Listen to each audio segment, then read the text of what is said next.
नमस्कार शेतकरी मैत्रिणींनो आणि मित्रांनो. चला मित्रांनो, टार्गेट तर ठरवलं, पण ते गाठायचं कसं याबद्दल तर आज आपण चर्चा करणार आहोत. परंतु त्यापूर्वी माझ्या एका प्रश्नाचे उत्तर द्या. आपल्या पिकाच्या उत्पादनावर सर्वात जास्त परिणाम करणारा घटक कोणता?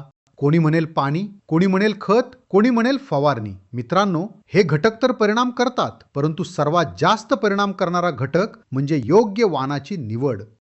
तुम्ही कितीही पाणी द्या, खत द्या, फवारण्या करा, पण वाण चुकला तर संपूर्ण हंगामाची मेहनत वाया जाते. संत तुकाराम महाराजांनी म्हटलं आहे, शुद्ध बीजापोटी फळे रसाळ गोमटी. कापूस, मक्का, कारले, दोडका, भोपळा, कोबी, फ्लावर, वाटाणा, टोमॅटो, वांगी, मिरची, भेंडी, पालक, मेथी, कोथिंबीर यासारख्या भाजीपाला पिकांचे वाण बऱ्यापैकी खाजगी कंपन्या तयार करतात. या पिकांचे विद्यापीठाचे वाण शक्यतो बाजारात उपलब्ध नाहीत. अशा वेळी आपण जेव्हा बाजारात बियाणं खरेदी करायला जातो तेव्हा बाजारात खाजगी कंपनीचे शेकडो वाण उपलब्ध आहेत. वेगवेगळ्या कंपन्या, वेगवेगळ्या जाहिराती, आमचं वाण सर्वात जास्त उत्पादन देते असे दावे सगळेच करतात. यातून योग्य वाण कसं निवडायचं? मंडळी, फक्त 4 प्रश्न लक्षात ठेवा. हे 4 प्रश्न विचारले की निर्णय सोपा, एकदम सोपा होऊन जातो. पहिला प्रश्न, तुमच्या भागात हे वाण येते का?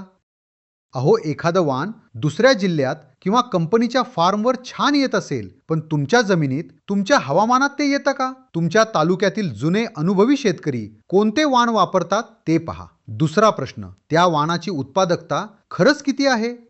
कंपनीचा माणूस 50 क्विंटल सांगेल, परंतु ते कंपनीचे आकडे त्यांच्या आदर्श परिस्थितीतले असतात. तुमच्या तालुक्यातील शेतकऱ्यांनी प्रत्यक्षात किती उत्पादन घेतलं तेच खरं उत्तर.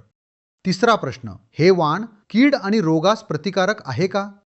कीड आणि रोगामुळे उत्पादन घटतं आणि फवारणीचा खर्च वाढतो. त्यामुळे तुमच्या भागात जे रोग, ज्या किडी जास्त येतात त्याला तोंड देणारे वाण निवडावेत. चौथा प्रश्न, या वाणाला बाजारात चांगली मागणी आहे का? व्यापारी कोणतं वाण मागतात, कोणत्या वाणाला चांगला भाव मिळतो याचा आधीच अभ्यास करा. तर मित्रांनो, योग्य वाण निवडण्यासाठी हे 4 प्रश्न नक्की विचारा. तुमच्या भागात हे वाण येते का? त्याची खरी उत्पादकता किती?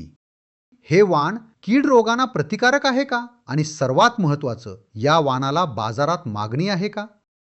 मित्रांनो, आणखी एक महत्त्वाची गोष्ट, तुम्ही गटाच्या माध्यमातून एकत्र आला आहात. आता या एकजुटीचा फायदा घ्या. एकत्र निविष्ठा खरेदी सुरू करा आणि त्याची सुरुवात करा एकत्र बियाणे खरेदीपासून. एकट्याने खरेदी केली तर महाग मिळतं, गटाने खरेदी केली तर चांगल्या भावात मिळतं.